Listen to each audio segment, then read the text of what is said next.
পারা কোরআনের হাফেজ। হাফেজ সাহেবরা জান্নাতে যাবে, শুধু জান্নাতে যাবে না, তার আত্মীয় ওয়ারিসের মধ্য থেকে, আপনজনের মধ্য থেকে যাদের উপর জাহান্নাম ওয়াজিব হয়ে গেছে এমন 10 জন ব্যক্তিকে সুপারিশ করেও জান্নাতে নিয়ে যাওয়ার ক্ষমতা পাবে। সেরি সাক্তি রহমতুল্লাহ আলাই ওই হাফেজ বন্ধুটাকে জানাজা করে কবরে নামালেন। কবরে মাটি দেওয়ার পরে সবাই যখন চলে যাচ্ছে, কারণ কবরে মাটি দেওয়ার পরে কেউ কিন্তু আর থাকে না, কতজনকে কত কি দিলাম, যাবার কালে একজন আরে, এই তো ফাইন পারেন আপনারা। বাংলাদেশের একজন প্রেসিডেন্ট জিল্লুর রহমান যখন কবরে দাফন করা হবে তার আগে গার্ড অব অনার হচ্ছে। একজন ঘোষক মাইক দিয়ে বলতেছে 5 স্তরের নিরাপত্তা আছে, 5 স্তরের। Army, RAB, BGP, police, Ansar বাহিনী, তোমরা কি প্রস্তুত? তখন এই রাইফেল ওপর দিকে তুলে ঠাস ঠাস ঠাস ঠাস করে গুলি হলো। মুনকির নাকির বলতেছে আল্লাহ, যে হারে নিরাপত্তা দেওয়া শুরু হলো, আমরা কি ফেরত যাবো? আপনাদের কি মনে হয় ফেরত যাবি? পাগলা কি কয়, 5টা স্তরে নিরাপত্তা আছে। এই জন্য খালি যদি মুসলমান হতো, বুঝলেন, আমি হিসাব করে গানটা হিসাব করে দিলাম, খালি সারা খ্রিস্টান না হয়ে যদি মুসলমান হতে এই গানের কারণে আল্লাহ জান্নাত দিত, কিন্তু না, খ্রিস্টান হয়ে মরতে পারে। কত জনকে কত কি দিলাম, যাবার কালে একজন আরো দেখা না পাইলাম, ও আমার সাদের মালা যাইরে ছিঁড়ে, রইব না আর বেশি দিন তোদের মাজারে, ডাক দিয়াছেন দয়াল। এন্ডু কিশোর কছে, কারণ ওরা আল্লাহ কয় না, কিন্তু আমরা মুসলমান কি দয়াল? ওই যে কতগুলো কয় না, আমার দয়াল বাবার দরবারেতে কেউ ফিরে না খালি হাতে। আমরা যারা মুসলমান তারা কোনোদিন দয়াল বাবা দয়ালের কাছে সাহায্য চাবো না, আমরা সাহায্য চাবো ইয়্যাকা না'বুদু ওয়া ইয়্যাকা নাস্তাঈন। তাহলে সবাই বলবেন ডাক দিয়েছেন দয়াল লয়, ডাক দিয়েছেন আল্লাহ আমারে, রইব না আর বেশি দিন তোদের মাজারে। চলতে পথে, এই যে যাওয়া আসার মধ্যে কয়দিন, চলতে পথে 2 দিন থামিলাম, চলতে পথে 2 দিন থামিলাম, মাত্র 2 দিন। আর এরই মধ্যে 4 তলা 5 তলা 7 তলা হয়ে গেছে। হুজুর যে রাস্তা দিয়ে আসলেন না, ওই রাস্তার কোনাত যে 3 তলা, ওটা আমার। তো ওটা যদি তোমার হয় সাইডের ডাকা, সাইড ডেটটা আমার ভাইয়ের। পিছন দিকে যেটা দেখতেছেন ওটা অমুকের, নাম ধরে বলতেছে, ওটা নাসিমের এলাকা। এটা কার এলাকা? বলে এটা আব্দুল মান্নানের এলাকা। মরিয়া শেষ, এতদিন ধরে যাদের এলাকা কইছে ওরা মরছে রে। যিনি মরবে না তারই হচ্ছে সব এলাকা, ধরে কোন কথা ঠিক কিনা? তিনি কে? তিনি কে? মরিয়া যাবি, তারা কোন এলাকার মালিক? পাবনাথ গেলে আমাকে হুজুর বুঝে শুনে বাস করবেন, এটা উমুকের এরিয়া। কুষ্টিয়াত গেলে কয় এটা উমুকের এরিয়া, মেহেরপুর গেলে কয় এটা উমুকের এরিয়া। আমি মনে মনে কয় সব এরিয়া যদি তোরাই ভাগালিস তা আল্লাহর এরিয়া কোনটা? এর সাইডে যেটা দেখতেছেন এটা উমুকের, সবই যদি তোমাকে হয় আল্লাহর কোনটা? বলে হুজুর আল্লাহটা যদি দেখবার চান তাহলে 2 মিনিট হাঁটা লাগবে। তো চলো যাই দেখে আসি, আল্লাহটা দেখা লাগবে না? মসজিদের সামনে যা বলতে যে হুজুর এখানে আল্লাহর কিছুই ছিল না, এই 9 শতক আমার চাচা আল্লাহ দান করছে, আর আমরা টাকা দিয়ে হুজুর কম কষ্ট লয় 10 থেকে টাকা চাইলিয়া আমরা আল্লাহর ঘর বানা দিছি। ফেরেশতা বলে মাবুদ এই দেশের নাম কি, যেই দেশে তোমার কিছুই নাই, যেই দেশে ছায়া চিন্তা তোমার ঘর করা লাগে, এই দেশের নাম কি? আল্লাহ কয় দেশের নাম হলো বাংলাদেশ। ওই দেশে আমি আল্লাহর চাইতে গরিব কেউ না। সুবহানাল্লাহ। আল্লাহর চাইতে গরিব কেউ নেই। সুবহানাল্লাহ।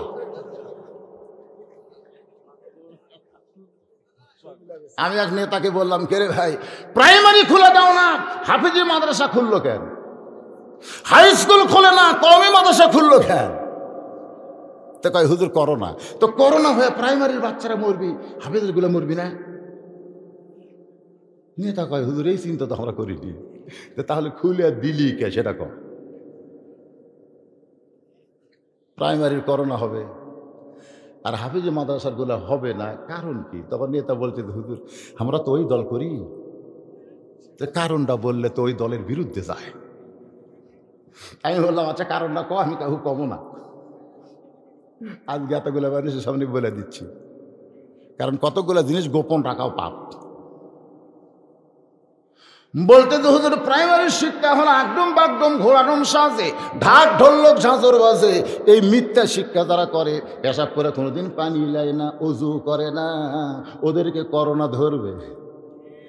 কিন্তু হাফেজে মাদ্রাসার বাচ্চারা আল্লাহর কোরআন পড়ে, ওযু করে, শরীর পবিত্র রাখে, ওদের করোনা কোনোদিন ধরবে না। আমি নেতার হাত চেপে ধরে বললাম, ভাই এ পর্যন্ত বাংলাদেশে 10 লক্ষ বেশি ছাত্ররা কওমি হাফিজি মাদ্রাসায় পড়তেছে। আজকে 4টা মাস হয়ে গেল, এখন পর্যন্ত করোনায় একটা বাচ্চাও মরল না।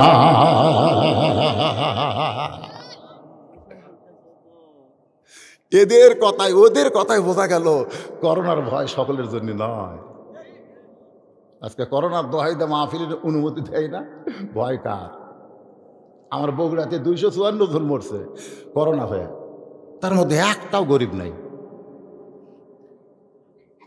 একটাও গরিব নাই। সব কয়টা হয় চোর, বাটপার, শিল্পপতি, নেতা, এমপি, ঘুষখোর, পুলিশ, ওসি, এরাই মূল্য বাড়ে, একটা গরিবও মূল্য না। এদের আমি আল্লাহ করোনা আরো কিছুদিন থাক আল্লাহ, কারণ এ তো সবাইকে ধরতেছে না, জায়গা মতো ধরতেছে, আজরাইলের মতন ধরে করতে পারে। ওয়াইজা তুলিয়াত আলাইহিম আয়াতুহু যাদাতুহুম ঈমানা। এটা বোঝানোর জন্য বলতেছি, সেরি সাক্তি রহমতুল্লাহ আলাইহি বন্ধু হাফেজ সাহেবের কবরে মাটি দিয়ে সবাই যখন চলে গেছে, এমন সময় যাবার পারেন না, একটুখানি কবরের দিকে তাকায় আছে, একটুখানি কবরের দিকে তাকায় আছে। কিন্তু ওই তাকানো মানে হামাকের মতন তাকানো নয়। আল্লাহ রাসূল বলেছেন ইত্তাকু, খুব খেয়াল করে শুনবেন, কবরের ওয়াজ, গোরস্থানের ওয়াজ তাফসীর হচ্ছে। রাসূল বলেছেন ইত্তাকু, ভয় করো, ফিরাসাতাল মুমিনিন, মুমিনদের দৃষ্টি নজরকে,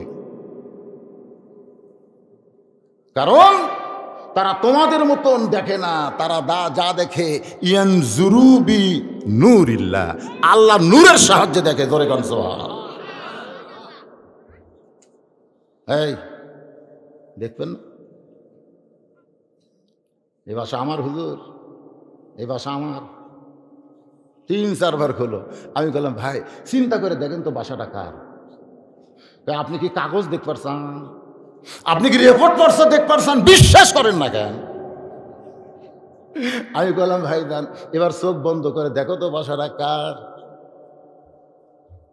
যে চোখ বন্ধ করছে, আমি ওর কানের কাছে বলতেছি, এই দুনিয়ার বাড়ি ঘর একদিন হইয়া যাবে পর, যাইতে হবে অন্ধকার কবর। যে চোখ বন্ধ করছে ওর কানের কাছে ফিসফিস করে আমি বলতেছি, এই দুনিয়া, আপনার বলেন, এই দুনিয়ার বাড়ি ঘর একদিন হইয়া যাবে পর, যাইতে হবে অন্ধকার কবর।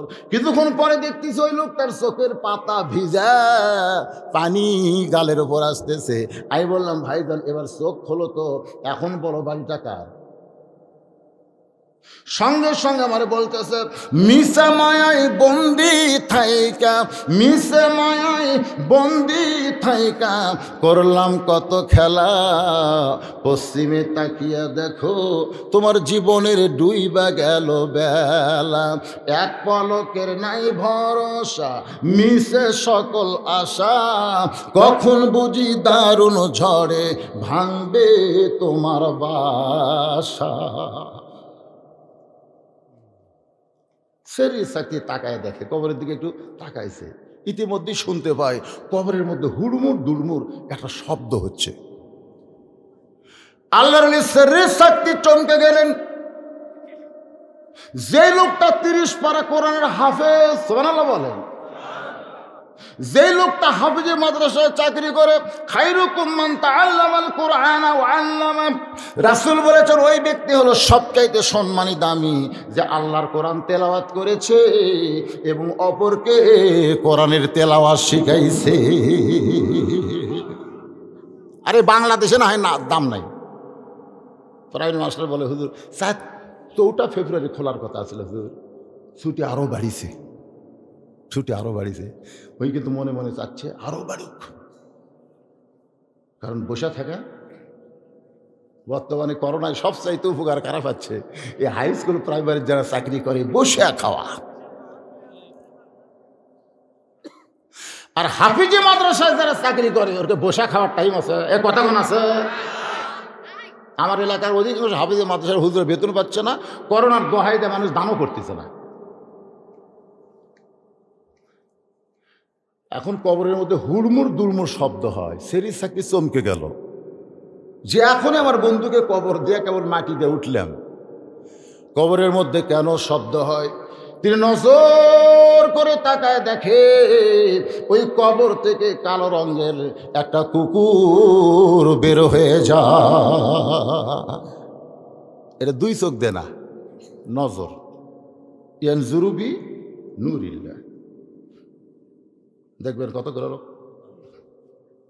তার মানে কিছু কিছু দেখছে। ওয়াইজা তুলিয়াত আলাইহিম আয়াতুহু জাদাতুহুম ঈমানান, এইটার উপর কথা হচ্ছে। সেরি সাক্তি রহমতুল্লাহ আলাইহি এক দৌড়ে কুকুরের সামনে দাঁড়িয়ে গেলেন। কুকুর, তুই তো আসলে কুকুর না, বল বল তুই কে? মাল্লাহুল মাওলা ফালাহুল কুল। কেউ যখন আল্লাহর হয়েই যায়, আল্লাহ তখন সব কিছু তার অধীনস্থ করে দেয়। জোরে কোন সুবহানাল্লাহ। বিশ্বাস করতেছেন না? বিশ্বাস করেন? হ্যাঁ, যখন সুলাইমান নবী বলল যে বিলকিস রানী তো আমার সিংহাসনকে লক্ষ্য করে রওনা দিয়েছে, তো বিলকিস রানী আমার কাছে আসার আগেই তার সিংহাসনটা আমার রাজ দরবারে কে আনতে পারবে? তোমাদের মধ্যে কেউ কে আছো যে বিলকিস রানী আসার আগেই ওই সিংহাসনটা আমার রাজ দরবারে কে আনতে পারবা? কোরআন শরীফে আল্লাহ বলেছেন, একজন বলল কালা ইফরিত মিনাল জিন, জিনদের মধ্যে একজন, তার নাম হলো ইফরিত, সে বলল যাবো না, আমি আনতে পারবো। সুলাইমান নবী বললে বিলকিস রানী আসার আগে আনা লাগবে, পারবে তো? তোমার কত সময় লাগতে পারে? ইফরিত বলল যাবো না, বিলকিস রানী আসতে তো অনেক সময় লাগবে, কিন্তু সিংহাসন আনতে আমার অত সময় লাগবে না। সুলাইমান নবী বললেন তাহলে কত সময়? তো বললো আপনি যে সিংহাসনে বসে আছেন, এখান থেকে খালি উঠবেন আর বসবেন, এরই ভিতরেই বিলকিস রানীর সিংহাসন আপনার সামনে হাজির হয়ে যাবে।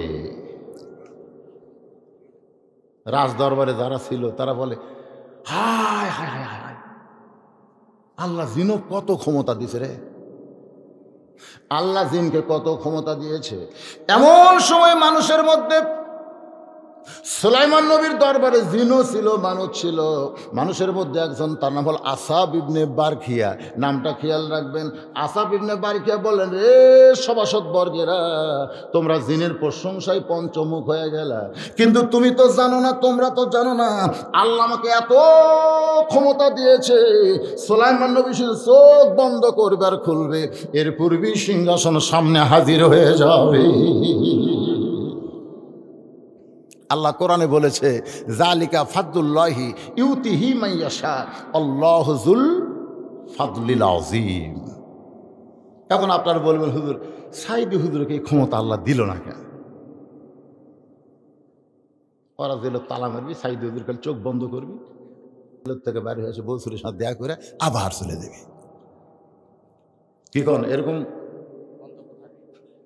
এরা কিন্তু মা ফাতেমা নবীকে বলেছিল যে বাবা ঈসা নবীকে আল্লাহ যখন ইহুদিরা ঈসা নবীর বাড়ি ঘেরাও করলো তখন ঘরের ছাদ ফাঁকা করে আল্লাহ চতুর্থ আসমানে নিয়ে গেল, আর আপনাকে যখন কাফেরেরা বাড়ি ঘেরাও করলো তখন আপনাকে দরজা দিয়ে বের হওয়া লাগবে, ছাদ আল্লাহ ফাঁকা করবি না। তার মানে আল্লাহ কি আপনার চাইতে ঈসা নবী বেশি ভালোবাসে? একই কথা না, ঘটনা একই না, কথাটা বলছে যে ওরা চারিদিক লাঠি সোটা নিয়ে দাঁড়ায় আছে, ঈসা কয় আল্লাহ আমি কি করবো আল্লাহ? আল্লাহ কে কান্দিস না, কান্দা লাগবে কেন? আমি ঘরের ছাদ উপর ফাঁকা করে নিয়েছিল আসমো। আল্লাহ নবী বলেন আল্লাহ যে হারে কাফের বেঈমানেরা লাঠি সোটা নিয়ে চারিদিকে দাঁড়ায় আছে আমি কি করব? আল্লাহ বলতেছেন দরজা দিয়ে বের হয়ে ওদের ভিতর থেকেই আপনাকে যেতে হবে।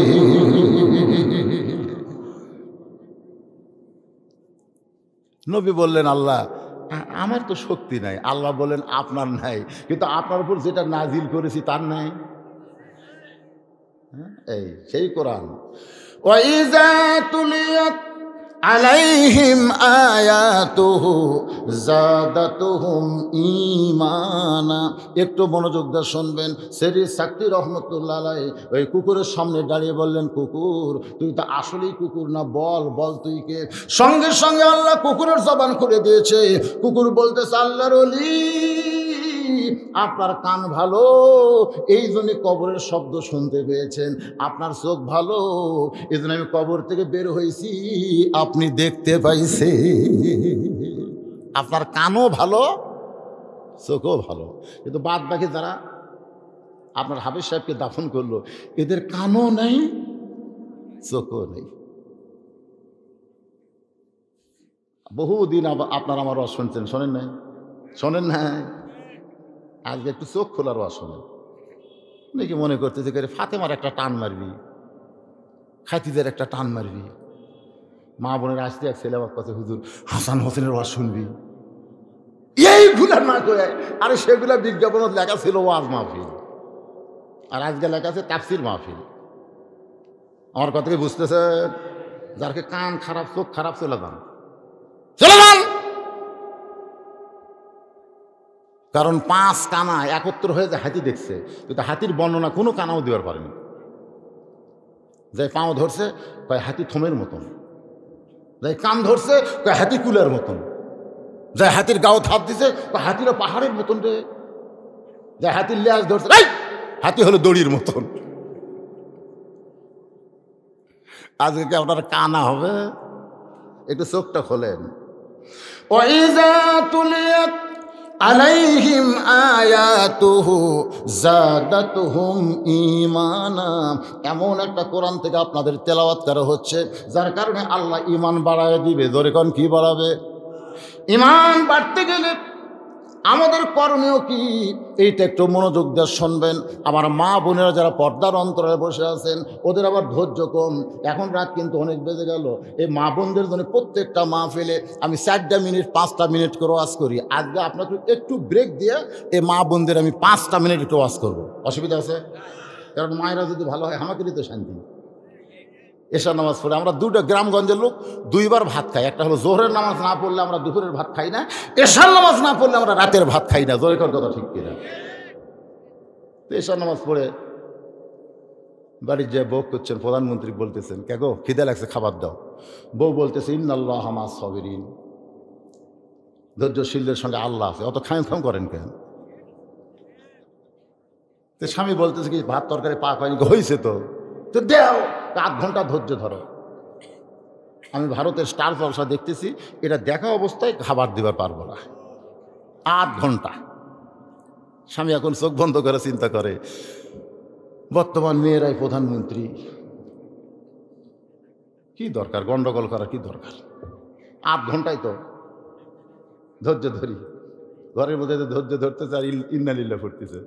8 ঘন্টা ঘড়ি ধরে বলতেছে, কে গো বিবি 8 ঘন্টা তো শেষ, এখন খাবার দাও। বউ বলতেছে ধৈর্য যখন ধরলেই, যেরকম আমরা ধৈর্য ধরছি। দিনের ভোর রাতে হয়, আমরা কিছুই কই না, ধৈর্য ধরছি। ধৈর্য যখন ধরলেই, তাহলে আর 8 ঘন্টা ধরো। বলে আমার 8 ঘন্টা কেন? বলে এখন জি বাংলা পার হয়েছে, জি বাংলা স্টার দলটা বাদ দেখুন, রিমোট টিভিতে জি বাংলা গেছে। ধৈর্য ধরেন, ধৈর্য ধরবেন না? এখনই অধৈর্য হলেন কেন? হুজুর হবি না, হুজুর হবি না, হুজুর এমন হসে সুচিক ধরে। কি হয়নি?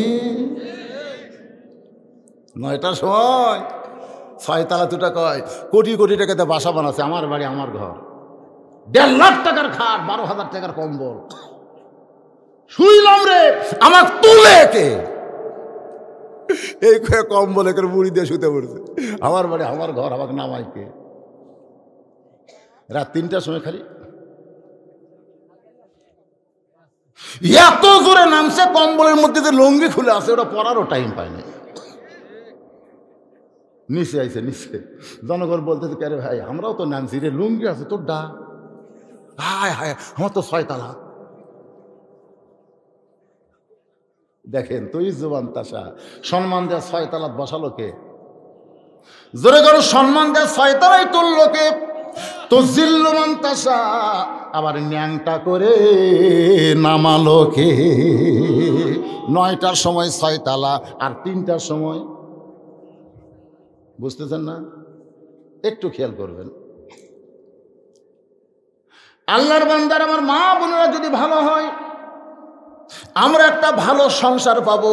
কারণ এশার নামাজ পড়ে হযরত আলী ঘরের মধ্যে ঢুইকে দেখে ঘরও সুন্দর, হাসান হোসেনকে সুন্দর করে সাজাই দিয়া, ফাতেমা নিজেও সুন্দরী গুন্দরী সাজা বসে আছে। মরদ মানুষ যদি বেড়াতে গেছে, ঘর সুন্দর দেখে, তার কলজা কিন্তু একটা জান্নাত হয়। আয়সা দেখতেছে, এই তুই ঠিক করলি কেন, ছোট মানুষ। চিন্তা করে দেখেন, আয়সা দেখেন কোল বালুসের সাইডে কাঁথে পড়ে আছে, বালুসের উপরে বাসনা নাই, চাদর উঠে আছে, খেতা বালুসি এবলা, তা আপনি কি করবেন? বইয়ের দিকে তাকায় দেখেন, এটি হলদি ভরে থছে, এটি কালি ভরছে, গোটা গাও ঘামে। তখন আপনার মন কবি, এ ঘরের সাথে বেড়াই ভালো রে, চ বেড়া দে, বেড়া দে, দেখতেছি এটা কার বউ রে। সেই মানে লিদেরটা পেতনি দেখে যাচ্ছে, এখন বেড়ারটা ভালো দেখতেছে, হাসতেছেন। আল্লাহর বান্দা ফাতে হযরত আলী ঘরের মধ্যে ঢুইকা, হাসান হোসেন সুন্দর, ঘরের বিছনা খাতা সুন্দর, আবার বউটাও সুন্দরী গন্দিরে বসে আছে। হযরত আলী আল্লাহর শুকর আদায় করার সঙ্গে সঙ্গে ফাতেমা হাসান হোসেনকে বুকের মধ্যে নিয়ে বলে, বাবা তোমরা 2 ভাই একটু অন্য ঘরে যাও, তোমার বাবার সঙ্গে আমার গোপন কিছু গল্প আছে। হাসান হোসেন মুসকি মুসকি হাসতেছে, কারণ মা সাজা গুজা আছে, আর বাপের সাথে গোপন গল্প করবি, তার মানে কি? একটু বড় হলে কিন্তু ছেলে মেয়ে অনেক বুঝতে পারে, পারে কি পারে না? আল্লাহ রাসূল বলেছেন, তোমাদের ছেলে মেয়েরা তখন বুঝতে পারবে, তখন তোমরা স্বামী স্ত্রী মহব্বত করার আগ দিয়ে সতর্ক হবা। তোমার ছেলের দাদির কাছে দিয়ে পাঠাবা, তোমার মেয়ের দাদার কাছে দিয়ে পাঠাবা। দাদা দাদি মনে করবে যে আমার বেটা তোর বউগুলো ঘরত গেছে, বাড়ি করে দিয়েছে, কাম একটা হচ্ছে, জোরে কর কথা ঠিক কিনা, তাড়াতাড়ি ছাড়বি না, অন্তত 8 ঘন্টা আটকে থাকবি। কারণ ইসলামের শরম লজ্জা যদি না থাকে, আল হায়াউ শুবাতুম মিনাল ঈমান, নিজের বাচ্চাকেও শরম করা লাগবে, জোরে কোন কথা ঠিক না?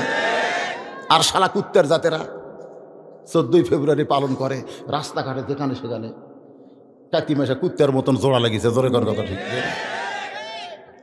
হাসান হোসেন যখন অন্য ঘরে যায়, এমন সময় ফাতেমা আস্তে করে ঘরের দরজা বন্ধ করে দেয়। যেই মাত্র দরজা বন্ধ হয়েছে, হযরত আলী মাথার টুপি এক টানে খুলিছে। কারণ দরজা তখন বউ বন্ধ করছে, তখন কিন্তু আর হুজুরগিরি চলবে। 2টা হাত বাড়ায় দিয়েছে ফাতেমা। আল্লাহ নবী 6 মাস আগে দুনিয়া থেকে বিদায় নিয়েছে। এই 6টা মাসের ভিতরে এমন করে সুন্দরী সাজো নাই, হাসান হোসাইকে সাজায় দেও নাই, ঘরটাও এমন করে সুন্দর করো নাই। আজকে 6টা মাস তোমার চোখের মধ্যে শুধু পানি দেখেছি, কিন্তু আজকে দেখতেছি তুমি মুচকি মুচকি হাসতেছো। ওগো বিবি আসো আমার বুকের ভিতরে। এমন সময় ফাতেমা কান্দের বলে, স্বামী গো, আর কোনোদিন ঘর সাজাবার পারবো না, আর কোনোদিন হাসান হোসেনকে সাজা দিবার পারবো না, আর কোনোদিন সাইজা গুইজা আপনার সামনে দাঁড়াবো, সেই সময় আমারও হবে না। কারণ আজকে গভীর রাত্রে ফাতেমার মৃত্যু হবে। যেই কইছে গভীর রাত্রে ফাতেমার মৃত্যু হবে, গাছের গোড়া কাটলে গাছটা যেমন ঠাস করে পড়ে যায়, তেমনি পড়ে গেলেন হযরত আলী ঘরের মাজায়। ফাতেমা আস্তে করে এসে ওই স্বামীর মাথাটা উড়াতে নিয়ে কপালে একটা চুমো দেয়, বলে, স্বামী গো, এমন করে আপনি কাঁদবেন না, কারণ আসলে যাইতে হবে। আসলে দেখছেন, যিনি গভীর রাত্রে মৃত্যুবরণ করবেন তিনি তার স্বামীকে বুঝাইতেছেন, কান্দেন না, কান্দেন না, পৃথিবীর শ্রেষ্ঠ আলেম, আপনি কেন কাঁদতেছেন? কারণ আসলে যাইতে হবে। এই বিশ্বাস প্রত্যেকটা মুসলমানের কলিজায় আছে। যদি থাকে মাস্তানি করতে পারবেন না। আমার চিনিস মাস্তান, সকাল 10টায় তোর হাত পা ভাঙমরে, চিনিস আমি কার দল করি? এমন হুমকি মারছে গরিব মানুষ। সন্ধ্যার সময় বাড়িতে কান্দিছে, বউ কয় কান্দো কেন? বলে সকাল 10টা। অমুকে আমার হাত পা ভাঙবে গো। বউ কয় দেশকে মগের মূল্য, তোমার হাত পা ভাঙবার চালো তুমি কান্দবে? চেয়ারম্যান আছে, মেম্বার আছে, তাদের কাছে বিচার দাও। স্বামী খালি মুসকে মুসকে হাসে। বউ কয় হাসো কেন? এখনই কানলে হাসো কেন? বল তুই বজরুল রশিদের ওয়াজ শুনিস নি? বজরুল রশিদ কি ওয়াজ করছে? বাংলাদেশের মধ্যে একটাই বক্তা বজরুল রশিদ, অ্যাঙ্গেলে সব কিছু কয়, কিন্তু অনেকে বুঝবার পারে, অনেকে পারে না। বলে কি কইছে? বলে ওই যে 6 বছর আমের বাগান, জ্যৈষ্ঠ মাসে গিয়ে দেখছে আম পাকছে কিনা। পাক আম দেখতে যায়, দেখে এক ছেলে গাছের ডালে বসে আম পাড়তিছে আর ব্যাগের মধ্যে তুলতেছে। বাগানের মালিক, আমি খাইনি, বাড়ির কেউ খাইনি, তুই আমার কাছে তোর আম পাড়তেছিস, তোর বাপকে গিয়ে বিচার দেবো রে। ছেলে খালি মুসকে মুসকে হাসে। বাগানের মালিক বলে, হাসিস কেন? বলে বাপকে কোথায় গিয়ে খুঁজবেন? আপনি যে বলতেছেন বাপকে গিয়ে বিচার দেবো, বাপের কাছে যাওয়া লাগবে না। ওই তাকায় দেখো আর বাপ খালি বস্তা ভরাচ্ছে গাছের নিচে বসে, বলে আল্লাহ বিচার দেবো কার কাছে? বেটাও চোর, বাপও চোর। আজকে বাংলাদেশের অবস্থা কি? বিচার দিবেন কার কাছে? স্বামী ভাসতেছে আর বলতেছে, বিবি রে, চেয়ারম্যানকে বিচার দিবার বলিস, ম্যামকে বিচার দিবার বলিস। যেই বেটা আমার সকাল 10টায় হাত পাও ভাঙবে, ও চেয়ারম্যানেরই চামছে। তো বউ বলে, তাহলে কান্দেন কার কাছে? স্বামী বলতেছে, যার কেউ নাই। এটার নাম কি? ঈমান। এরই নাম হলো ঈমান, যার কেউ নাই। তাহলে সবাই আমার সঙ্গে বলেন, যার কেউ নাই। চোখের পানি নিয়ে বলতেছে, মাবুদ, মজলুম জুলুম করবে, সকাল 10টায় আমার হাত পাও ভাঙবে। আল্লাহ, ওই চেয়ারম্যানের চামচা, বিচার কেউ করবে না, তোমার কাছে বিচার চাই। কোনো বান্দা যদি গভীর রাত্রে আল্লাহর কাছে চোখের পানি নিয়ে কান্দে, ওই পানি কোনোদিন ব্যথা যায় না। আল্লাহ অবশ্যই তার হিসাব করে, জোরে কান ঠিক কিনা? ভাই রে, সকাল 10টা হাত পা ভাঙবি, আর বউ কাম করে তোছে, টাইসলা গোসলখানা, ওরই প্যান্ট শার্ট পরিষ্কার করছে, কিন্তু সাবানের ফ্যানটাতে পানি দিয়ে ধুয়ে দেওয়া লাগবে, ওটার মনে নেই। টাইসের ওপরে সাবানের ফ্যানটাকে লেয়াল পা হয়ে আছে, লেয়াল পা। বগুড়ার ভাষা হলো লেয়াল পা, আপনার কি কম? শ্যাওলার লাকাল হয়ে আছে। ওই তো 50 স্যারেল পাঁচ দিয়ে রাত 9টার সময় পেশাব করে ঢুকছে স্বামী, যাই সকাল 10টায় হাত পা ভাঙবি। আর বউ যে জায়গায় কাম করে থচ্ছে তো জানে না। ওই প্রতিদিনের মতন মারমার করে ঢুকে সেই লেয়াল পার উপর গেছে, মানে 2 পাও একবার যদি সামনে যায়, আপনারা বলেন তো ব্রেক ধরার কোনো বুদ্ধি আছে? ঠাস করে পড়ছে, একটা সাউন্ড হলো, সাউন্ডের পর একটা শব্দ হলো, ও মা রে বাবা রে, ওরা কিন্তু আল্লাহ কবি না, ওরকে মুখের জীবনে আল্লাহ বাড়াবি না। ও মা রে বাবা রে, বউ দৌড়ে এসে দেখে স্বামী কে রে, চোখে মুখে পানি দেয়, হুঁশ ফিরা এখন মাজা নাই। 10টার সময় হাত পা ভাঙবো, 9টার সময় কি ভাঙিছে? অ্যাম্বুলেন্সে কল করছে, রাত 11টার সময় গ্রামে অ্যাম্বুলেন্স ঢুকতেছে, সররে বাবারে মরল রে। অ্যাম্বুলেন্সের শব্দ পায়, এখন ওই লোকটা বার হবার চাই। বউ বলতেছে তোমার কি মনে নাই 10টায় হাত পাও ভাঙবে? বলে পাগলি, সকাল 10টার কথা কইছে। এই গ্রামে অ্যাম্বুলেন্স কেন ঢুকতেছে একটু দেখে আসি। দেখবার যায়, দেখে যেই বেটা হুমকি মারছে ওই বাড়ির দরজায় অ্যাম্বুলেন্স খাড়া হয়ে আছে। একটু কাছে গিয়া তাকায় দেখে তক্তা, তক্তা বোঝেন, 3 জন ধরে অ্যাম্বুলেন্সের মধ্যে ঢুকাইতেছে। অ্যাম্বুলেন্সের সামনে জানলা গিয়ে বলতেছে ভাইজান 10টা বাজতে কিন্তু অনেক বাকি। 41 সালের হিসাব করো, হিসাব করে হুমকি দাও, ধমকি দাও, হাত পাও ভাঙবে, সব কিছু বলবো, আয় হাত পাও ভাঙ্গা দিব। আমি ঢাকার মাহফিলে বলেছিলাম, এসপি সাহেব তুমি যে জনগণের হাত পাও ভাঙবার চাও, তুমি যে নেতা হইয়া জনগণকে ডাকতেছ, একটাবার পুলিশে বাদ দিয়া সাধারণভাবে জনগণের মধ্যে আসো, তাহলে বুঝতে পারবা হাত পাও কার ভাঙ্গে, জোরে গন্ধটা ঠিক কিনা। হুমকি মারছে 10টা বাজতে অনেক বাকি। তখন ভাইরে, ভাইরে কি, ভাইরে কি, আজকে যারা হুমকি ধুমকি মারতিছে কোন জায়গায় যে আল্লাহ আলফা করা থসে, ধরে কোন কথা ঠিক কিনা। এমন পড়া পড়বা তোমরা ব্রেক ধরবা, এ কথা কোন ব্রেক ধরতে পারবে? ওয়াইযা তুলিয়াত আলাইহিম আয়াতুহু যাদাতুহুম ঈমানা। সেরি শক্তি বলতে কুকুর রে বল বল তুই আসলে কে। কুকুরের জবান আল্লাহ খুলে দিয়েছে, কুকুর বলতেছে আল্লাহর ওলি আপনার চোখ ভালো বলে আপনি কুকুর দেখতে পেয়েছেন, আপনার কান ভালো বলে আপনি কবরের শব্দ শুনতে পেয়েছেন। হুজুর আমি আসলেই কুকুর নই, সুবহানাল্লাহ কোন, আমি আসলে কুকুর নই। যেই বন্ধুকে আপনারা কবরে মাটি দিলেন আপনার ওই বন্ধু 30 পারা কোরআনের হাফেজ। কিন্তু আপনি জানেন ওই বন্ধুর একটা আমল ছিল, আমল, সে আমলটা হলো কোরআন তেলাওয়াত করা প্রতিদিন খুব করে। সূরা ইয়াসিন না পড়া পর্যন্ত সে বিছানায় ঘুম পারত না।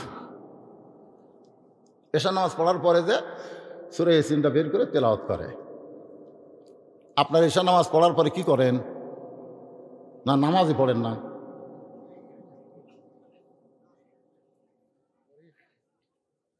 পড়েন? আমি যদি এখন বলি কারা কারা মাগরিব এশা পড়ছেন হাত তোলেন, বলবো না? যদি বলি অনেকে চিন্তা করবে হুজুর এটা একটা কাম হলো।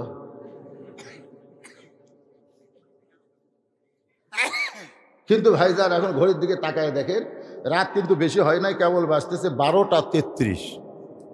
কয়টা? আমি যখন আইছি তখন 10:30, এখন বাজতেছে 12:30। এই কেলাকেলির মধ্যে দিয়ে কিন্তু 2 ঘন্টা গেল। এখন আজকার আলোচনা শেষ হচ্ছে না, কিছুক্ষণ পরে আমরা আসল ওয়াজে যাচ্ছি। এরপরে যে কথাটা আছে ওয়ালা রব্বিহিম, মারাত্মক ওয়াজ। এই 3টাই হচ্ছে আজকের মাহফিলের তাফসির। একটা হলো ইজা যুকিরাল্লাহু ওয়াজিলাত কুলুবুহুম, 2 নম্বর হলো ইজা তুলিয়াত আলাইহিম আয়াতুহু যাদাতুহুম ঈমানা, আর 3 নম্বর হলো ওয়ালা রব্বিহিম ইয়াতাওয়াক্কালুন। কারা কারা ফজরের নামাজ পড়বেন না?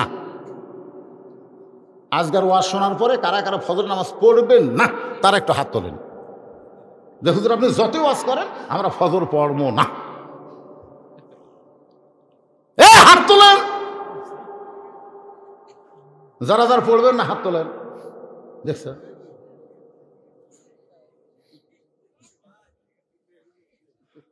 কারা কারা ফজরের নামাজ পড়বেন আল্লাহকে একটু হাত দেখান।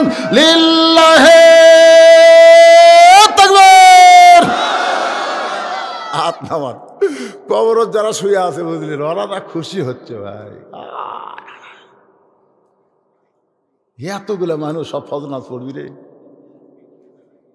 কয়টা উঠলো কেন একসঙ্গে? কয়টা উঠলো কেন? ওই ফজর নামাজের কথা কছি। আপনারা হয়তো ভাবতেছেন হুজুর এত রাত ধরে ওয়াজ শোনার পরে যদি আমরা ঘুমায় যাই তাহলে ফজরের নামাজ কেমনে আদায় হবে? নাওমাকুম সুবাতা, সোনালখ ঘুমের বড়ি খাই রে, তাও ঘুম ধরে না। তিনতলা বাড়ির তিনতলা ঘুমের বড়ি খায় ঘুমাইছে, ঘুম ধরে না। খালি মোবাইল কানের কাছে থসে। 6টা ট্রাক বাহিরে আছে, 6টা ট্রাক। হ্যালো, ট্রাকের খবর কি? বেশি টাকা আটকে গেছে। ওই লোক একটা লোক ভুটভুটির হেডলাইট ফিউজ হয়ে গেছে। এখন অন্ধকারে ভুটভুটিলে কেমনে যায়? ওই বিল্ডিংয়ের সামনে রাস্তার ধারে তোর ঘুম পাড়তেছে। 3 তালাকায় কে রে? আমি ঘুমের বড়ি খাই, আমার ঘুম ধরে না। আমার দরজা রাজুকে ঘুমকে পড়ে।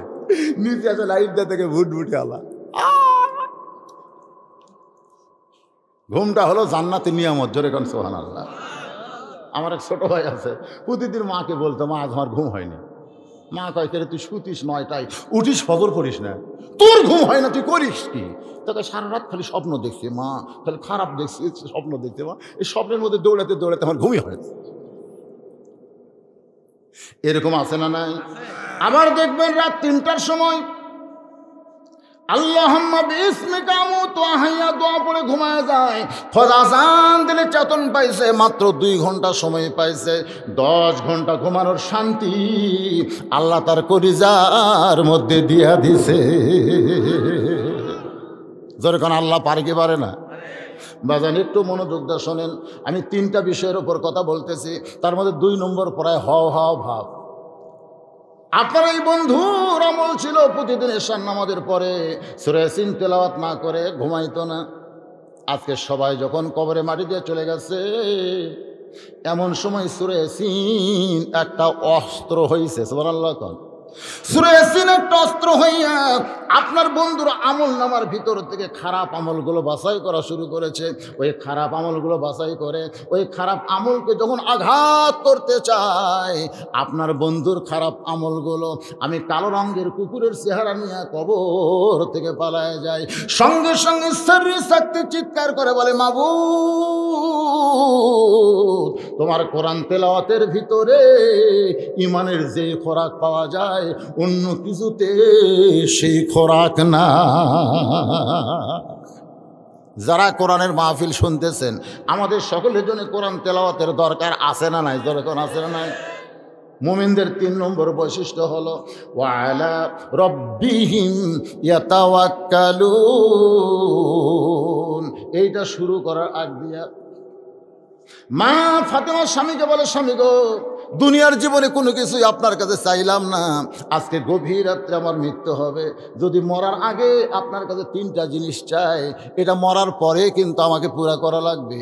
আলী কান্দার বলে, ফাতেমা, গরিব ছিলাম বলে তুমি কিছুই চাইলা না, মৃত্যুর সময় কি চাইবা ফাতেমা? 1 নম্বর চাওয়া হলো আমার কিন্তু জানাজার কোনো ব্যবস্থা করবেন না, আমি মরে যাওয়ার পর আমার জানাজার কোনো ব্যবস্থা করবেন না।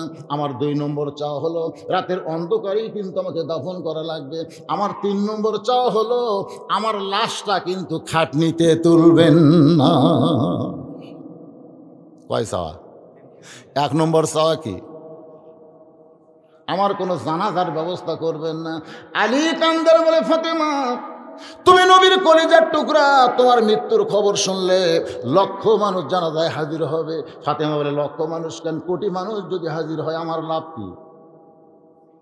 কোটি কোটি মানুষ যদি ফাতেমার জানাজায় হাজির হয়, ফাতেমার লাভ কি? যদি লক্ষ মানুষ বলে ফাতেমা ভালো, আর আপনি যদি মুখ দেখা করে বলেন ফাতেমা ভালো না, ওই লক্ষ মানুষের দোয়া দিয়া ফাতেমার 1 তিল পরিমাণ লাভ হবে না। ওগো স্বামী শুনে নেন, দুনিয়ার সমস্ত মানুষ যদি বলে ফাতেমা খারাপ, আর আপনি যদি বলেন আমার ফাতেমা ভালো, এক স্বামীর দোয়াতে ফাতেমার 8টা জান্নাতের দরজা আল্লাহ খুলে দিল। দেখছেন? আর আমাকে এগুলো কি কয়? এরকম লব উল্টা কয়, খালি তুমি, খালি তুমি। আমাকে দেখবার পারো না। তুমি গোটা পাড়া খুঁজে দেখো, আমার বিরুদ্ধে কেউ নেই। তার মানে কি? ওই স্বামী ডিউটি ঠিক মতো করে না, ওই ওভার ডিউটি করে। ওভার ডিউটি বোঝেন না? ডিউটির ফাঁকি দেওয়া ওভার ডিউটি। তো স্বামী ভালো কয় না, গ্রামের লোক ভালো কয়, তার মানে কি? আল্লাহ রাসূল বলেছেন, কোনো মেয়ে মানুষের লাশের সামনে কেউ যদি বলে মেয়েটা কেমন ছিল, এটা বলা হলো কবিরা গুনাহ। বলা তো যাবেই না। যদি কেউ বলে তার আমল নামায় কবিরা গুনাহ হবে। কারণ মেয়ে মানুষ কেমন ছিল এটা বাহির লোক জানতে পারবে না। অকরনা ফি বুয়ুতিকুন্না ওয়ালা তাবাররুজনা তাবাররুজাল জাহিলিয়াতিল উলা, জোরে কোন সুবহানাল্লাহ। মেয়েটা কেমন ছিল এটা কে জানে? আল্লাহ জানে।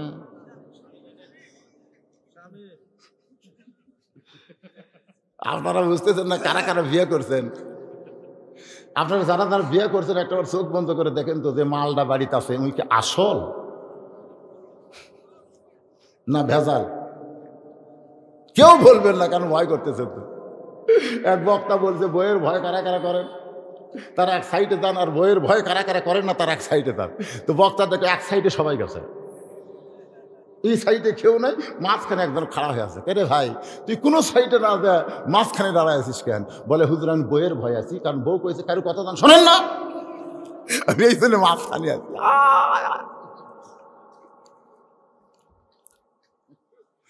আমার মায়েরা একটু মনোযোগ দিয়ে শুনবেন। গভীর রাতে হযরত আলী এক দৌড় আবু যর গিফারের জানলায় ছোট বাচ্চার মতন ফোফায় ফোফায় কাঁদতেছে। আবু যর গিফারি চমকে গেল, কে কান্দে রে আমার ঘরের জানলায়? তাকায় দেখা আসাদুল্লাহিল গালিব, যিনি পৃথিবীর সবচাইতে বড় আলেম, পৃথিবীর সবচাইতে বড় বীর। আবু যর গিফারি বলে, আলী ভাই, আমার জীবনে কোনো যুদ্ধে পরাজিত হয়ে তোমাকে কাঁদতে দেখি নাই। আজকে গভীর রাত্রে তোমার জীবনে কি যুদ্ধ, আমার জানলায় কাঁদো? আলী বলতেছে, আবু যর, জান্নাতুল বাকির, খুব খেয়াল করবেন, জান্নাতুল বাকির পূর্ব কোণায় একটা সবুজ রঙের বাতি জ্বলতেছে, ওই বাতি বরাবর একটা কবর কর। আবু যর গিফারি বলে, আলী ভাই, এখন কেউ মরেনি তো, মানুষ না মরলে তার কবর খোঁড়া লাগবে, আর রাতের বেলা খুঁড়তে হবে কেন, দিনে খোঁড়া যাবে না? আলী বলতেছে, আবু যর একজন পর্দানিশী, সুবহানাল্লাহ কোন, রাতের অন্ধকারই পর্দার ভিতরে মৃত্যুবরণ করবে, আবার রাতের অন্ধকার পর্দার ভিতরেই তাকে দাফন করা লাগবে। আবু যর বলে, আলী ভাই, সেই পর্দানিশী কে গো? তার নাম কি আপনার মুখস্থ নাই? আলী বলতেছে, তার নাম হইল ফাতেমা। হাসান হোসেন আবার মা হারাবে। যেই বলছে আবার মা হারাবে, আবু যর গিফারি বলতেছে, আলী, মাত্র 6 মাস আগে নবী দুনিয়া থেকে বিদায় নিয়েছে। আমরা সাহাবীরা হাসান হোসেনের চোখের দিকে তাকাবার পারি না। ওরা দুই ভাই গলা ধরে শুধু কান্দে আর বলেন, না না, আর জীবনে কোনোদিন বেয়াদবি করব না। নানু ভাই, কোন জায়গায় লুকাইছো? ও না না, আমাদের সঙ্গে কি তুমি দেখা দিবা না? সমস্ত সাহাবীর কাছে কান্দে, কেউ খবর দেয় না। হযরত আবু বকর বলেছেন, সাহাবীরা রে, হাসান হোসেন গলা ধরে দুইজন যতদিন না না না না বলে কান্দবে, খবরদার নবীর রওজা দেখায় দিবি না। কারণ ওরা দুই ভাই যদি নবীর রওজার খবর পায়, আর রওজার পাশে গিয়ে যদি বলে না না, ও না না বলে যদি চিৎকার দেয়, আমি আবু বকর বলতেছি, আল্লাহ নবীর ঘুম ভেঙ্গে যাবে। এ কথার দ্বারা হয়তো আবু বকর বুঝাইলেন, আমাদের নবী কিন্তু মৃত্যুবরণ করে নাই, আমাদের নবী রওজার ভিতরে ঘুমায় আছে। সুবহানাল্লাহ কন্যা গান। ইসলামের আলো জ্বলায়া দিয়া নবী ঘুমায়া। বিশ্বাস হয় না আপনাদের? বিশ্বাস হয় না?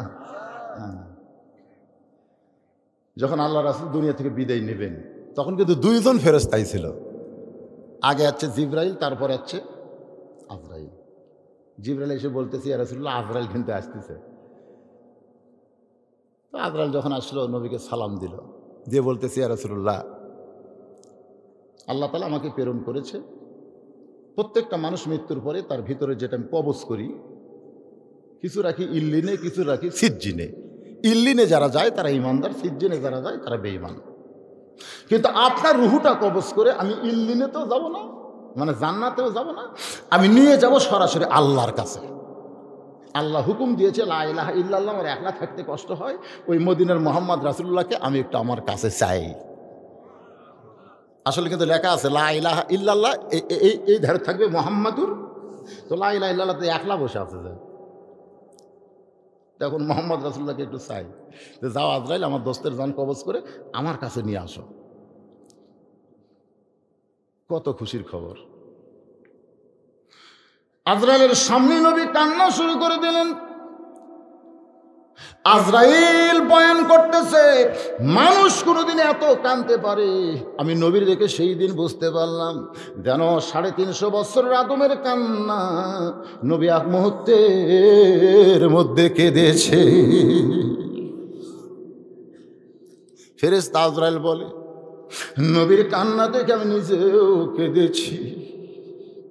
হুজুর, আপনার রুহু কবজ করে আল্লাহর আরশে নিয়ে যাব, এই খবর শুনে খুশি না হয়ে আপনি কাঁদেন। রাসূল বলে, আজরাইল তুমি জানো না, আমি যখন হিজরত করে মদিনায় গেলাম, রাত্রেবেলা হিজরত করেছি, কিন্তু রাতের বেলা তো মদিনায় বুঝতে পারি নাই। কয়েকদিন পর আমি দিনের বেলায় যখন মদিনায় আমি তাকাই দেখি অসংখ্য বাচ্চারা আমাকে এক নজর দেখার জন্য সারাদিন রোদের মধ্যে দাঁড়িয়েছিল। উঠের পিঠে আমি আবু বকর, আমাদের দুইজনকে দেখে তারা দুইখানা হাত বাড়াইয়া দেয়। আবু বকর বলে, ইয়া রাসূলুল্লাহ, এত ছোট ছোট বাচ্চারা হাত বাড়াই দিছে, ওদের হাতে দিবার মতন কিছুই তো আমাদের হাতে নেই। আবু বকর, উঠকে নামায় দাও। সঙ্গে সঙ্গে উঠ বসে গেলে নবী যখন নামে, বাচ্চারা হাঁটু গেড়ে নবীর দিকে হাত বাড়াইয়া দেয়। রাসূল কান্দে বলে, বাজান তোদের কি দিব? আমি এতিম রে, আমি এতিম, আমার দেওয়ার কিছুই নেই। শিশুকালে মইরা গেছে মা, গর্ভে থাকতে মরছে পিতায়, আমি চোখে দেখলাম না। বাচ্চারা বলে, ইয়া রাসূলুল্লাহ, হুজুর সকালবেলা থেকে দাঁড়িয়ে আছি, কতবার আমাদের মা বলেছে চল বাড়িতে যাই, তোরা না খাই আর কতক্ষণ দাঁড়িয়ে থাকবি? আমরা একটা কথাই বলেছি, আমাদের নবী না নিয়ে আমরা বাড়িতে ঘুরে যাব না। দুই করে হাত বাড়াইছি গো নবী, কিন্তু পাওয়ার জন্যে নয়, দুইখানা হাত বাড়াইছি আপনার একটু বুকে নেওয়ার জন্যে। রাসূল আসমানের দিকে তাকিয়ে বলে, মাবুদ, গভীর রাত্রে মক্কা ছেড়ে মদিনা আসলাম গো, ওরাও মানুষ, আবার বাচ্চারাও মানুষ। বাচ্চারা বলে, নবী গো, আমাদের মাথায় হাত দেওয়া আদা দেওয়া লাগবে, আর কোনোদিন আপনি আমাদের ছাড়বেন না। হুজুর, জীবন দিয়ে হলো আমরা আপনাকে মহব্বত করি, জীবন দিয়ে হলো আপনাকে আমরা ধরে রাখতে চাই। নবী কান্দার বলে, আজরাইল রে, সেই দিন বুঝতে পারি নাই যে আমি মৃত্যুর পরে আমার রূহ আল্লাহর কাছে যাবে। আমি সেদিন বাচ্চাদের মাথায় হাত দেওয়া আদা করেছি, বাবা আমি নবী তোমাদের ছেড়ে কোনো দিন কোথায় যাব না। আজকে আমার জানটা কবজ করে যদি রুহুটা আল্লাহর কাছে নিয়ে যায়, খোটা দেহ পড়ে থাকবে মদিনায়, কিন্তু বাচ্চাদের মাথায় যখন ওয়াদা করেছিলাম তখন শুধু দেহ নিয়ে ওয়াদা করিনি আজরাইল, আমার দেহের মধ্যে জীবনও ছিল।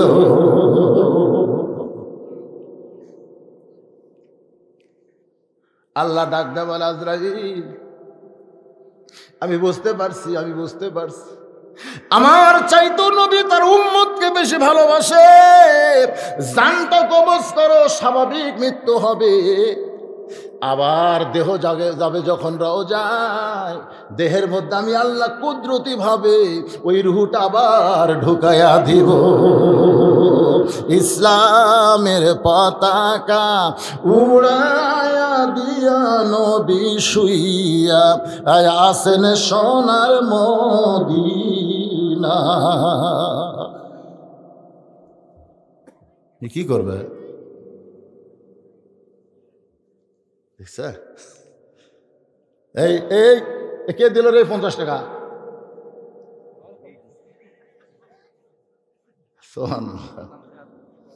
জিহাদুল আল্লাহ, আমরা সেই নবীর উম্মত, খুশি না বেজার? মরা নবী না জেতা নবী? লাকাদ কানা লাকুম ফি রাসূলিল্লাহি উসওয়াতুন হাসানা। 3 নম্বর বৈশিষ্ট্য হলো ওয়া আলা রাব্বিহিম ইয়াতাওয়াক্কালুন। এইটা বুঝাইতে গিয়া আলী বলতেছে, আবু যর কি বলতে চাও? উজর বলতেছে, এই 2টারে কেমনে সামলাবা? নানার জন্যই 2 ভাই কাঁদতেছে। আজকে গভীর রাতে যদি মা মারা যায়, তাহলে তোমার 2টা সন্তানকে তুমি সামাল দিবা কেমনে? কারণ সন্তানকে সামাল বাপ দেয় না মাও দেয়? যখন বাপ দেয় না মাও দেয়? মাই দেয়। তো 6 মাস আগে নানা চলে গেছে, যে নানার জন্য এরা পাগল হয়ে কাঁদতেছে। সারাদিন কান্নার পরে যখন বাড়ির যায়, ফাতেমা 2টা বাচ্চাকে বুকের মধ্যে নিয়ে যেভাবেই হোক কিছু খাওয়ায়, কিন্তু বাপ পারবে? আলী চিৎকার দেবেন, আবু যর পরের কথা পরে চিন্তা করা যাবে, যা একটা কবর কর। আবু যর গিফারি কোদাল নিয়ে জান্নাতুল বাকির পূর্ব কোনায় একটু অন্তরে চক্ষু দিয়ে চিন্তা করেন, বিবেক দিয়ে বুদ্ধি করেন। সবুজ রঙের একটা বাতি জ্বলতেছে, যেই বাতির তার নাই, যেই বাতির সুইচ নাই, বিনা তারে বিনা সুইচে আমার আল্লাহ কুদরতি ভাবে জ্বালায়া দিছে। আপনাদের কি মনে হয় যত মানুষ গোরস্থানে আছে, সমৃদ্ধ গোরস্থান, এ ব্যাপারে নবীর হাদিস দেখলাম, বাইরে কোনো অসুবিধা হচ্ছে কারো? সম্মিলিত গোরস্থানের লাভ কি? রাসূল কিন্তু নিজের হাতে জান্নাতুল বাকি তৈরি করছেন। সাহাবারা জিজ্ঞাসা করলেন, হুজুর এই যে সবাই মিলে এক স্থানে থাকার মধ্যে লাভ কি? আল্লাহ রাসূল যে হাদিসের দ্বারা বুঝাই দিলেন, যেটা আমি আপনাদের যুক্তি দিয়ে বুঝাচ্ছি। মনে করেন আমি এই ওয়াজটা করতেছি চৈত মাসে, ওয়াজ করতে আমার গাও খুব ঘামতিছে। মাহফিল কুবলি চিন্তা করলো, হুজুর যে হারে ঘামতিছে একটা ফ্যান সেট করা হোক। তখন একটা ফ্যান এই অ্যাঙ্গেলে সেট করলো আমাকে বাতাস দেওয়ার জন্য। আপনারা বলেন তো, আমি খালি একলাই বাতাস পাবো, না আমার আশেপাশে যারা আছে তারাও পাবে? সবাই বাতাস পাবে, কিন্তু নিয়ত সবাই না। নিয়ত কিন্তু বক্তা। আবার হয়তো একজন বলে ফ্যান নাই, একজন পাকা নিয়ে আসে আমার পিছনে, তো খালি আমি একলা পাবো না, এই 2 জনে পাবি। তো গোরস্থানের মধ্যে কোনো একজন আল্লাহওয়ালার যদি কবর থাকে, সে আল্লাহওয়ালার কবরকে লক্ষ্য করে আল্লাহ যখন রহমতের বাতাস দেয়, শুধু আল্লাহওয়ালা একলা পায় না, ওই গোরস্থানের সমস্ত মুর্দাকে কিছু না কিছু ভাগ করে দেওয়া হয়। ধরে বলেন সুবহানাল্লাহ। এই জন্যে আর একটা কথা হলো যে তারও নাই সুইচও নাই, তার নাই সুইচ নাই, বাতি জ্বলতেছে। তার মানে কি? কুদরত আপনাকে কবরেও হবে। দরজা নাই জানলা নাই, তারপরও জান্নাতের খাবার আল্লাহ পৌঁছায় দিবে। ধরে কোন সুবহানাল্লাহ। আপনি কি মনে করছেন কি দরজা নাই জানলা নাই? এই ঘর 40,000 বছর। নিচের দিকে তাকায় দেখে আলো কিন্তু গোলাকার হয়ে পড়ে, কিন্তু ওই বাতির আলোটা গোলাকার হয়ে না পড়ে চৌকোনা হয়ে কবরের চেহারার মতন আলো পড়তেছে। ওই আলোর মধ্যে আবু যর গিফারি কোদাল মারে, বলে কবর। দিনের বেলা কবর না করে এই গভীর রাত্রে কবর খনন করতেছি, তুই কি বলতে পারিস কবর কোন মহিষী নারী এই কবরে থাকবে? আবেগে, অনেক কথা মানুষ আবেগে বলে। তুই কি বলতে পারিস কবর এই কবরের মধ্যে যাকে রাখা হবে, আল্লাহ নবীর মেয়ে হওয়ার পরেও নবী তাকে মায়ের মতো সম্মান করেছে। এই কবরে একজনকে রাখা হবে যার 2টা সন্তান জান্নাতি যুবকদের সর্দার হবে। কবর আসাদুল্লাহিল গালিব কাররামাল্লাহু ওয়াজহু, হযরত আলীর বিবি ফাতেমাকে কবরের মধ্যে রাখা হবে। কবরে খবরদার বেয়াদবি করবি না।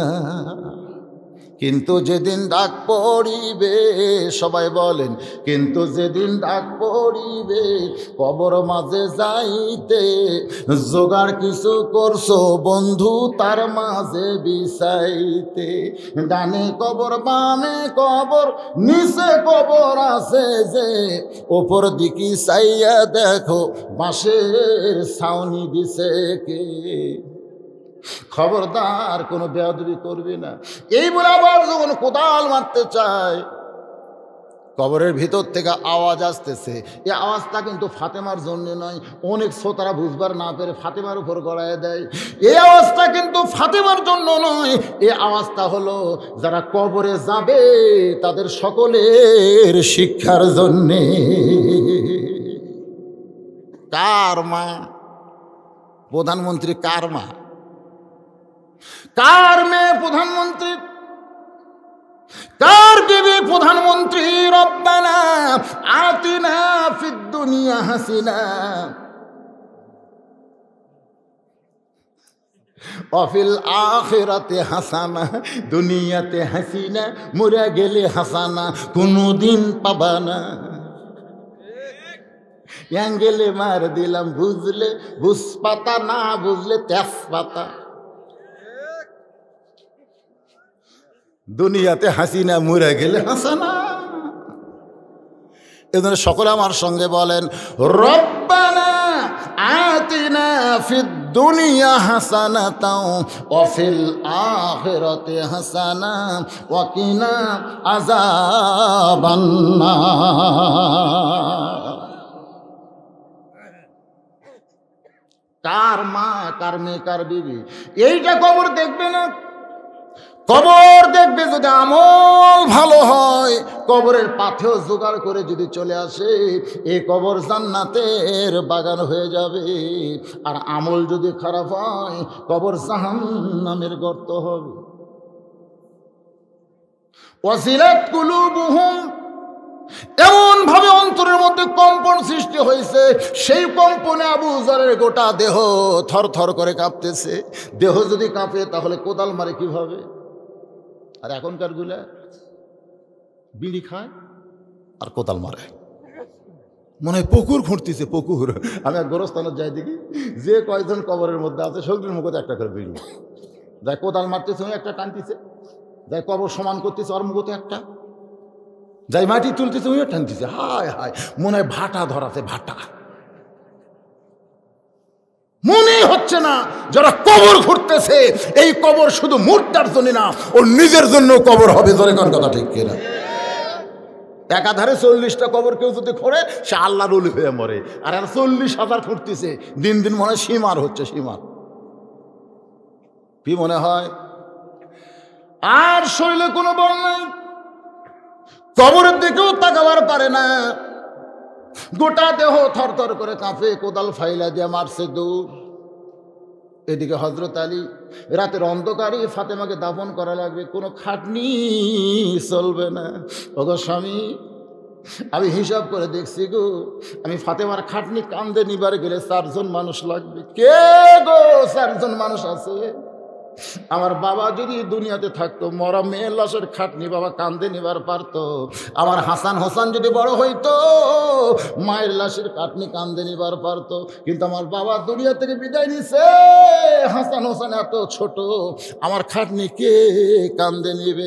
আমার ওসিয়ত হলো, আপনি আমার স্বামী, আমার লাশটা কান্দে করে ওই জান্নাতুল বাকির পূর্ব কোণায় সবুজ রঙের বাতি বরাবর দাফন করে দিবে। দিনের আলোতে নয়, রাতের অন্ধকারই দাফন করা লাগবে। হয়তো আলী মনে করছে এতক্ষণ তো কবর খোঁড়া হয়ে গেছে, আমি ফাতেমারে নিয়ে যাই।